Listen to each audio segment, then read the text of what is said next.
Kali ini kita masih akan membahas sebuah film bergenre drama biografi ya.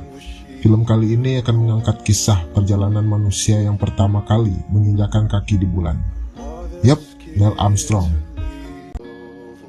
Oke, kita lanjut aja ke pembahasan filmnya. Film ini berjudul The First Man. Tapi sebelumnya gue ingetin lagi ke kalian kalau video ini mengandung spoiler. Jadi yang penasaran dengan kisahnya sekarang saatnya kita lanjut.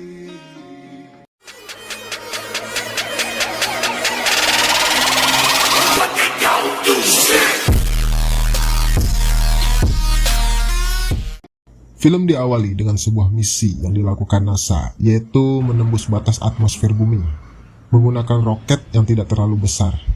Neil Armstrong ditunjuk sebagai pilot dari roket itu. Misi itu berhasil. Neil Armstrong mampu membawa roket itu menuju batas ruang hampa udara. Namun saat misi pendaratan, ada sedikit masalah dengan roket itu, sehingga akhirnya Neil harus mendaratkannya secara darurat di sebuah gurun. Neil memiliki sepasang anak, namun anak perempuannya yang berusia 3 tahun mengidap penyakit tumor. Neil berusaha mempelajari penyakit putrinya itu, bahkan awalnya dia meminta cuti ke perusahaan tempat dia bekerja untuk pergi mengoperasi putrinya itu. Namun sayang, Tuhan berkata lain. Sang putri pun tak mampu bertahan dari penyakit yang ia derita, sehingga akhirnya meninggal dunia. Neil dan istrinya Jen begitu amat sedih. Untuk mengurangi kesedihan, Neil pun kembali masuk kerja. Neil ini seorang teknisi di sebuah penerbangan, namun atasannya menyuruhnya untuk cuti. Dan atasannya mengatakan kalau Neil tidak lagi dibolehkan menjadi pilot di perusahaan itu. Neil pun kecewa. Kemudian Neil melihat sebuah koran di mana NASA sedang mengembangkan misi ke bulan dan membutuhkan relawan untuk menjadi astronotnya. Neil pun langsung mendaftar untuk mengikuti ujian itu. Di sana yang mendaftar banyak yang dari angkatan udara, hanya Neil dan Elliot yang warga sipil. Saat wawancara, Neil ditanya bagaimana cara agar misi ini tidak gagal. Neil mengungkapkan untuk menggunakan lebih dari satu pesawat. Jadi, satu pesawat akan mengorbit dan pesawat lainnya mendarat. Karena cara seperti ini belum pernah ada yang menggunakannya sebelumnya. Oke, singkat cerita dimulailah pelatihan Neil. Dimulai dari tes pengetahuan, di mana pemimpin misi menjelaskan kalau Rusia telah berhasil menerbangkan banyak satelit di orbit bumi. Jadi mereka bertekad untuk melampauinya dan membuat Rusia tidak ada apa-apanya. Kemudian tes fisik. Ya, meskipun akhirnya Neil pingsan dan mual-mual setelahnya. Para astronot yang terpilih mendapatkan tempat tinggal dari NASA. Itu kenapa para astronot ini bertetangga.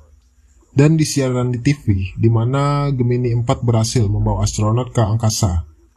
Di mana salah satunya adalah Ed White, temannya Neil, yang mana menjadi manusia pertama yang melakukan aktivitas di ruang angkasa pada misi EVA. Kemudian scene berpindah di mana misi Gemini 5 akan dilakukan. Salah satu astronot merupakan sahabat Neil, yaitu Elliot. Neil agak kecewa karena dirinya masih belum dipanggil untuk menjadi astronot utama. Namun Neil mendapat kabar duka dari Ed White, di mana Elliot tewas karena gagalnya misi Gemini 5. Neil cukup stres dengan keadaan duka itu. Kemudian di misi Gemini 8, akhirnya Neil mendapatkan kesempatan, di mana roket Agena, roket tanpa awak, juga diterbangkan lebih dulu untuk menangkap pesawat mereka di orbit. Perjalanan mereka begitu menegangkan, sampai akhirnya mereka berhasil keluar batas ruang angkasa. Namun hal buruk terjadi, di mana mereka justru terbang menjauh dari roket Agena. Penerbangan mereka disiarkan melalui radio NASA. Neil pun mencoba dengan tenang mendorong pesawatnya menuju ke Agena, hingga akhirnya mereka sampai di orbit Agena dan berhasil menyatukan pesawat mereka dengan Agena. Namun setelah bersatu dengan Agena, justru timbul masalah baru. Ketidakstabilan Agena membuat mereka seperti jatuh. Akhirnya dengan terpaksa mereka melepaskan diri dari Agena, dan pesawat mereka pun mulai berputar-putar dengan cepatnya. Neil terus mengabarkan kondisinya ke pusat. Pusat yang merasa kalau ini akan gagal lagi, mematikan siaran radio, membuat Jen begitu amat khawatir. Di keadaan darurat, Neil mencoba menyemburkan udara pesawat untuk melakukan dorongan dan pengereman, hingga akhirnya putaran pesawat mereka mulai melambat dan berhenti. Dan akhirnya mereka bisa kembali ke bumi dengan selamat. Di konferensi pers, Neil bisa menjawab setiap pertanyaan dengan tenang dari wartawan yang menanyakan, meskipun itu sebuah pertanyaan yang cukup mengkhawatirkan. Dan karena ketenangan Neil dalam menjawab pertanyaan-pertanyaan itu, Neil diutus untuk menjadi pembicara di Gedung Putih, yang mana di hari itu juga, misi terbaru NASA dengan roket Apollo 1 akan dilaksanakan. Ya, meskipun Neil cukup kecewa karena bukan dirinya yang diutus, namun Neil cukup bijak mengikuti perintah NASA. Dan di Apollo 1, Ed White lah yang menjadi astronot bersama 2 orang rekan lainnya.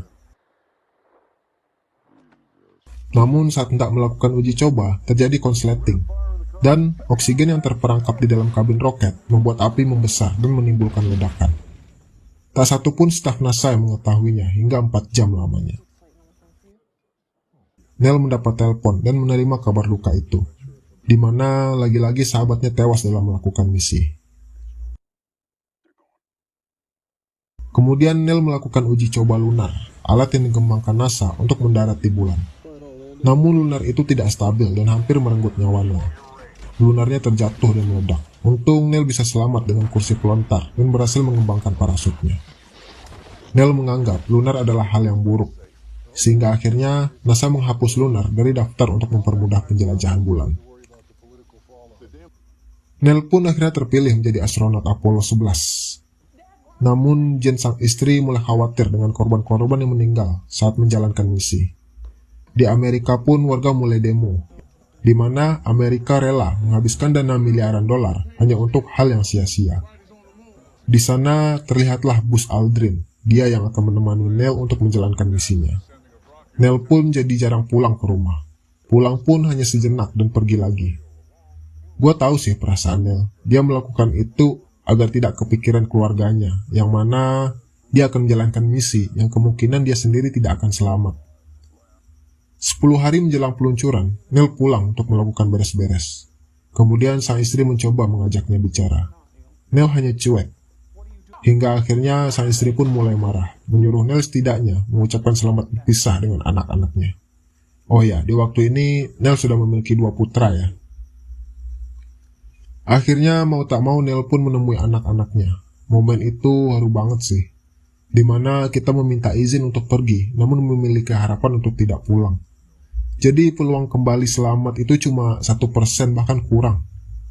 Ya, seandainya Neil bisa sampai ke bulan, namun tidak bisa kembali, bulan akan menjadi kuburan bagi para astronot itu. Setelah melakukan perpisahan yang haru, Neil langsung pergi ke NASA. Apollo 8, 9, dan 10 sudah berhasil diterbangkan lebih dulu sebagai uji coba keselamatan dan berhasil. Akhirnya waktu yang dinanti pun tiba. 16 Juli 1969, Neil Armstrong, Buzz Aldrin, dan Michael Collins akan melakukan perjalanan panjang. Perjalanan 8 hari bolak-balik menuju bulan. Setelah selamat pun mereka akan diisolasi selama 1 bulan agar tidak membawa penyakit atau radiasi dari bulan.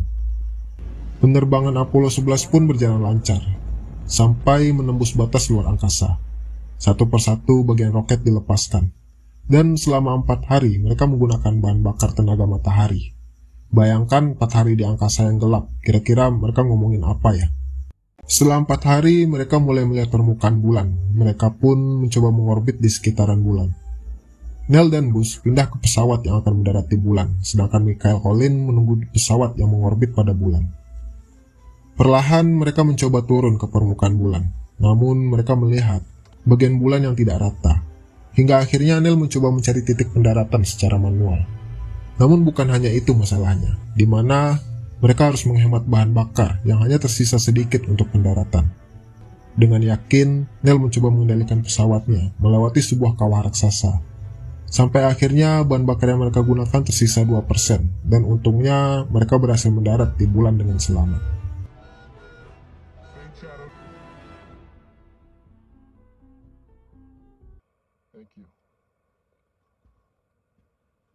Mereka merasa tidak percaya, dan Neil amat gugup.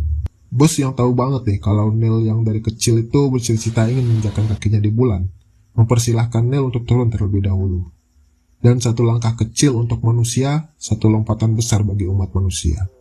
Di sana mereka mengumpulkan sampel bulan, yang terlihat permukaan bulan seperti tertutup debu sedalam 2 inci. Itu kenapa jejak kaki Neil Armstrong tercetak di sana.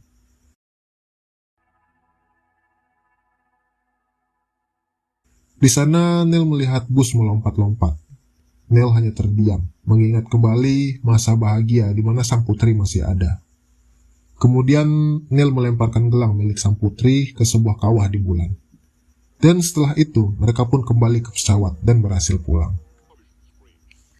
Keberhasilan Amerika menjadi berita di mana-mana, di koran, di televisi, di radio, dan didengar atau ditonton oleh semua orang di dunia. Istrinya Neil pun menjadi sorotan wartawan. Kemudian Jen pergi ke kantor NASA setelah 3 minggu isolasi. Staf NASA mengatakan kalau Neil aman dan tidak membawa dampak radiasi atau penyakit apapun kembali ke bumi. Akhirnya mereka pun kembali bertemu dan film pun selesai.